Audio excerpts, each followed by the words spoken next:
Welcome to Rising Academy, and my name is Gaurav Vasist. Today we will discuss on the topic sound from physics. As you know, this topic is very important from any competitive exam point of view. So it is necessary to all of us to understand this topic very carefully. So let us start with sound. So what is sound? Actually sound क्या होता है कि जैसे मैं अभी बोल रहा हूँ तो मेरे जो एनवायरनमेंट में जो मीडियम है उसमें जो नंबर ऑफ मॉलिक्यूल्स प्रेजेंट हैं वो मॉलिक्यूल्स क्या करेंगे, जब बोला मैंने तो वो क्या करेंगे, आपस में वाइब्रेट करेंगे। और वाइब्रेट करने की वजह से suppose this is an object, इसने कुछ बोलना शुरू किया और ये कोई एक मीडियम है। मीडियम में जो मेरे जो नंबर ऑफ मॉलिक्यूल्स हैं बोलने की वजह से ये आपस में वाइब्रेट करेंगे। आपस में वाइब्रेट करने की वजह से वाइब्रेशन क्रिएट होगा और इस वजह से मेरा साउंड जनरेट होगा।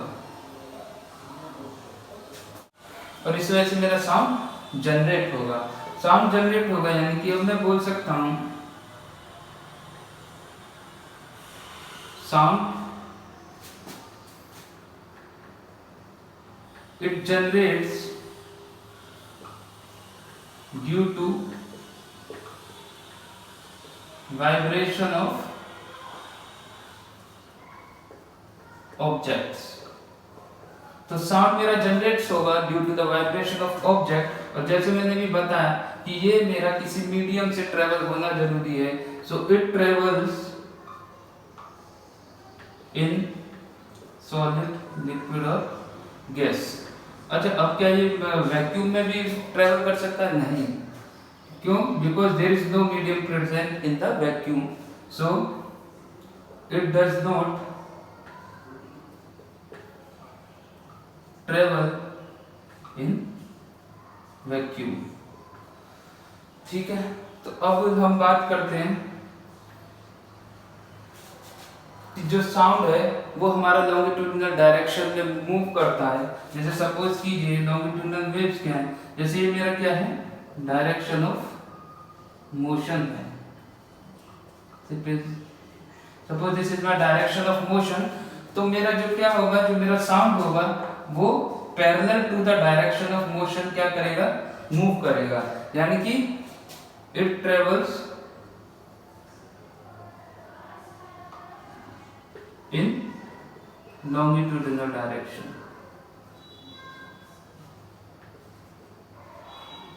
A longitudinal direction is one that moves parallel to the direction of motion of particle।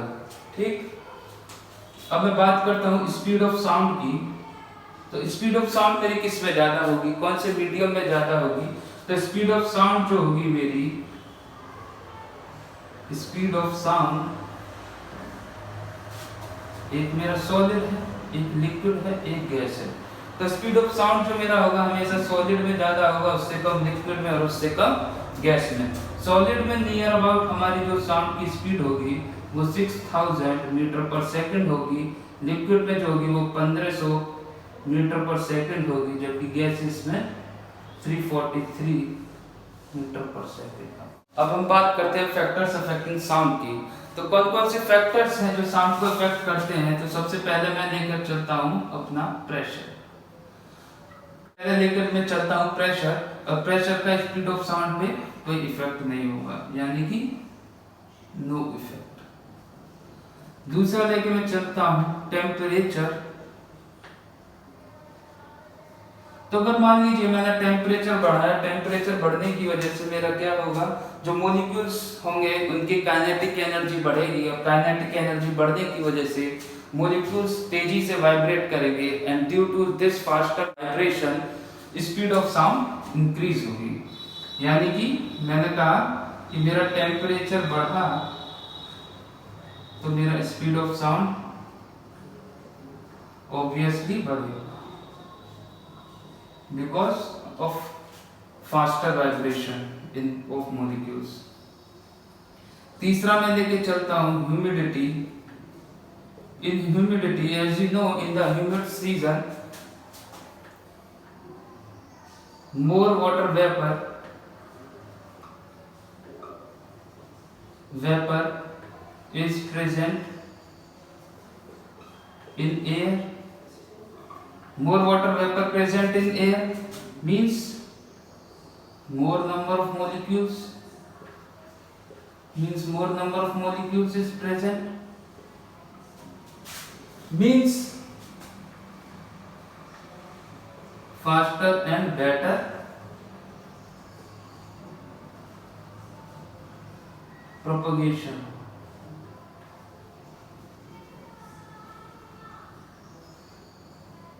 Sound,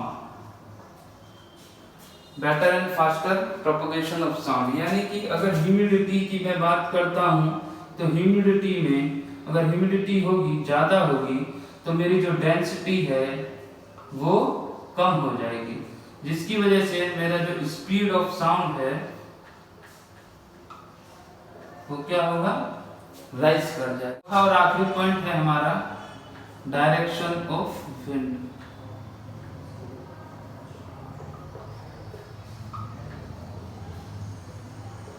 suppose कीजिए कि मेरी जो डायरेक्शन ऑफ विंड है वो राइट साइड में है और मैं इधर कहीं खड़ा हूं और मैं इधर के लिए आवाज लगा रहा हूं, जोर से आवाज लगा रहा हूं, तो मेरा जो स्पीड ऑफ साउंड जो रहेगा वो क्या रहेगा, वो कम रहेगा इन अपोजिट डायरेक्शन। और मैं अपोजिट डायरेक्शन की बात करता हूं, अगर मेरी जो डायरेक्शन ऑफ विंड है, डायरेक्शन ऑफ विंड इधर है राइट साइड में और मैं इधर राइट साइड से को ही मैं आवाज लगाता हूं, तो मेरा जो स्पीड ऑफ साउंड होगा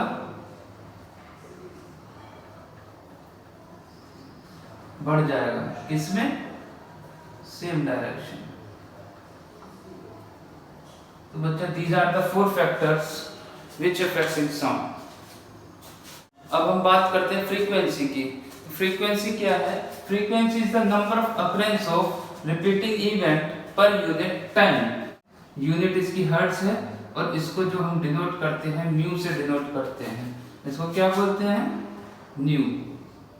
तो न्यू से इसको डिनोट करते हैं, ठीक है। तो ये हमारा इसको डिनोट करते हैं और ये इसकी यूनिट होगी हर्ट्ज में।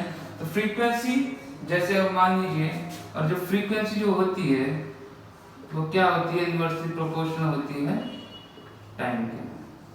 फ्रीक्वेंसी जो होती है इनवर्सली प्रोपोर्शनल होती है टाइम के। Suppose this is a graph and this is one more graph.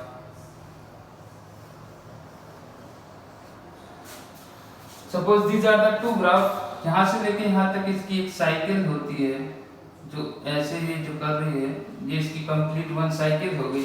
इस कंप्लीट 1 साइकिल को कंप्लीट करने में, मतलब इस साइकिल को कंप्लीट करने में इसको सपोज कीजिए लगता है 0.5 सेकेंड और इसको अपनी साइकिल कंप्लीट करने में लगता है 0.1 सेकेंड, ठीक है।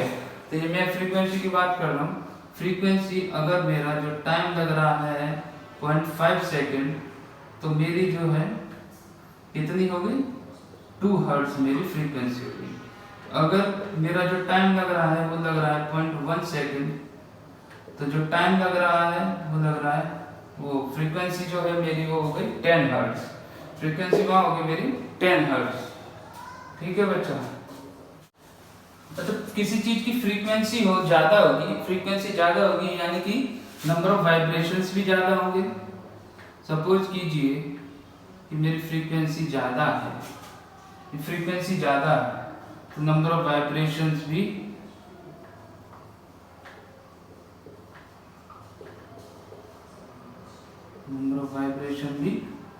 ज्यादा होंगे, यानी कि स्पीड ऑफ साउंड भी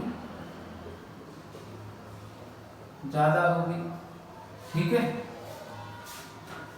बात करते हैं पिच की। तो पिच यानी कि हमारी जो वॉइस है, जो आवाज है, उसका पतलापन और मोटापन ही हमारा पिच कहलाता है। तो एज यू नो, मैंने अभी बताया कि जब मेरी फ्रीक्वेंसी ज्यादा होगी तो मेरे वाइब्रेशंस भी ज्यादा होंगे, यानी कि उस केस में पिच भी मेरी ज्यादा होगी, ठीक है, और उसका जो स्पीड ऑफ साउंड है वो भी ज्यादा है, स्पीड ऑफ साउंड है वो भी ज्यादा होगा। ठीक है, यानी कि अब मैंने कहा कि low frequency has low pitch,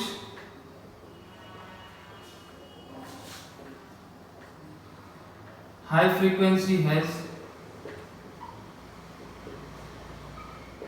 high pitch,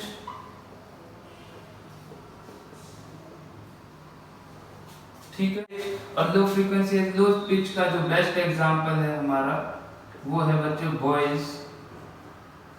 क्योंकि हम लड़के जब भी बात करते हैं तो मोटी आवाज होती है, मोटी आवाज होती है यानी कि पिच उनकी कम होती है, पिच कम होती है तो यानी कि उनकी फ्रीक्वेंसी भी कम होती है।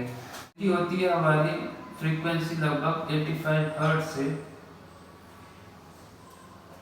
165 हर्ट्ज 155 हर्ट्ज तक। और इधर जो हमारी जो हाई फ्रीक्वेंसी यानी कि जो लड़कियां होती हैं, गर्ल्स होती हैं, उनकी पिच ज़्यादा होती है, इस वजह से उनकी आवाज़ हमको चुभती है। इस वजह से इसका एग्जांपल हम गर्ल्स बोल सकते हैं या फिर मॉस्किटो भी बोल सकते हैं। मॉस्किटो भी हमारा बेस्ट एग्जांपल है हाई फ्रीक्वेंसी का। और इनकी जो फ्रीक्वेंसी होती है वो होती है हमारी 165 हर्ट्ज से 255 हर्ट्ज तक।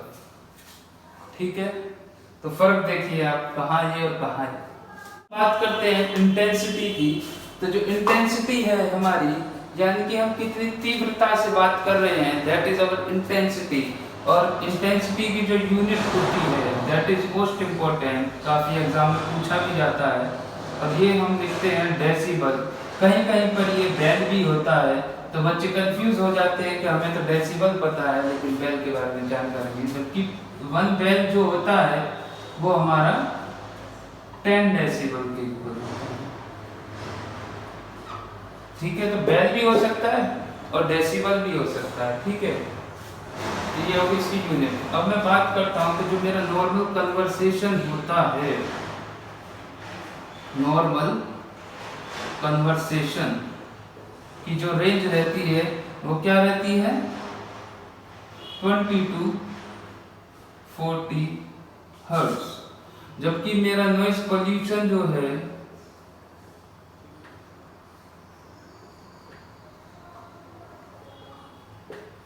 वो है अबव 60 हर्ट्ज। और अगर मैं बोलता हूं इंस्टेंट हियरिंग डैमेज, जहां हमारे कान फटने के आसार होते हैं, पर्दा हमारा खराब हो जाता है कान का, तो उसकी जो रेंज है दैट इज अबव 120 हर्ट्ज। ठीक है बच्चों, so this range is so dangerous for us because यहाँ पर क्या हो सकता है, यहाँ पर हमारे कान के पर्दे इजीली फट। बच्चों अब हम बात करते हैं इको की। इको क्या होता है, इको इज जस्ट अ गूंज। गूंज जैसे हमने कभी पहाड़ पे हम क्या करते हैं, कभी आवाज लगाते हैं, हम जोर से हेलो बोलते हैं तो हमें रिपीट आवाज साउंड सुनाई देता है। मैंने बोला हेलो हेलो हेलो हेलो, ऐसे हमारे को साउंड क्रिएट होता है। तो इको जो होता है हमारा वो होता है हमारा गूंज। इको हमारा हो गया गूंज। ठीक है, जैसे सपोज कीजिए दिस इज अ रिफ्लेक्टर, ये कोई रिफ्लेक्टर है, यहाँ पर मैं खड़ा हूँ। ठीक है, अच्छा तो मैंने कुछ बोला, मैंने जोर से हेलो बोला, हेलो यहाँ तक आवाज पहुंची, यहाँ से फिर वो आवाज लौटकर मेरे पास तक आई।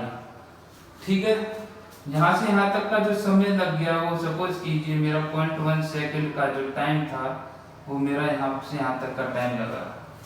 ठीक है, अगर मुझे निकालना है इको के लिए मिनिमम डिस्टेंस कितना होना चाहिए, तो मैं इसे इसी तरीके से कैलकुलेट कर सकता हूँ, डिस्टेंस वेलोसिटी इनटू टाइम। और मैं हमको पता है कि स्पीड ऑफ साउंड जो होता है इन एयर,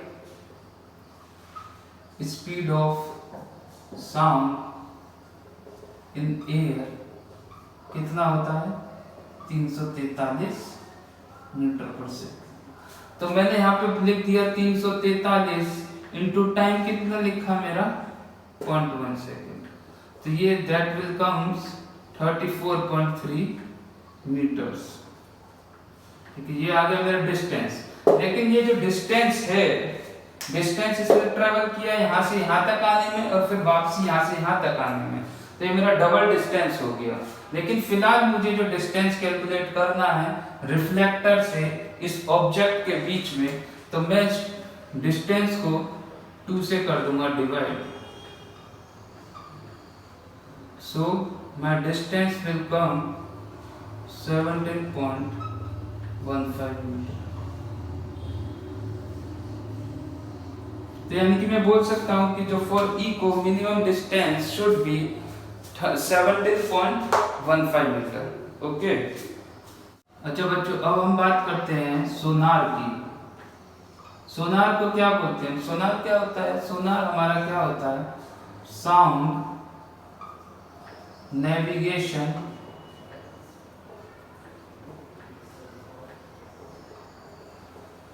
एंड रेंजिंग। ठीक है, नेविगेशन एंड रेंजिंग यानी कि it generally measures sea depth. जो समुद्र की गहराई को अगर हमें नापना है तो हम सोनार की हेल्प यूज कर सकते हैं। और ये क्या कर सकता है हमारा?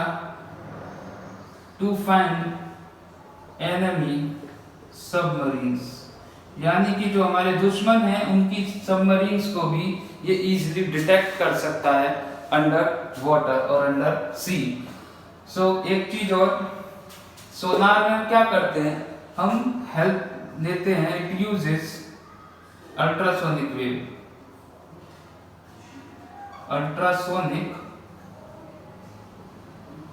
रेज। अल्ट्रासोनिक रेज को हम क्या करते हैं? पानी के अंदर भेजते हैं और उसकी हेल्प से हम क्या करते हैं? सोनार क्या करता है? वो किसी का मेजर कर सकता है, सी डेप्थ को मेजर कर सकता है। ठीक है, अगर मान लीजिए एक क्वेश्चन और आ जाता है, to major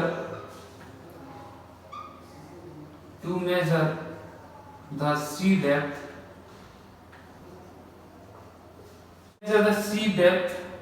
to measure the sea depth हम किसका यूज कर सकते हैं?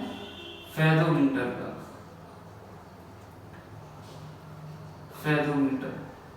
फेथोमीटर की हेल्प से हम सी डेप्थ को मेजर इजीली कर सकते हैं। तो दोस्तों, इस क्लास में आज इतना ही। मिलते हैं नेक्स्ट वीडियो में। अगर आपको मेरी वीडियोस पसंद आई है तो प्लीज लाइक कीजिए, शेयर कीजिए, सब्सक्राइब कीजिए। Thank you.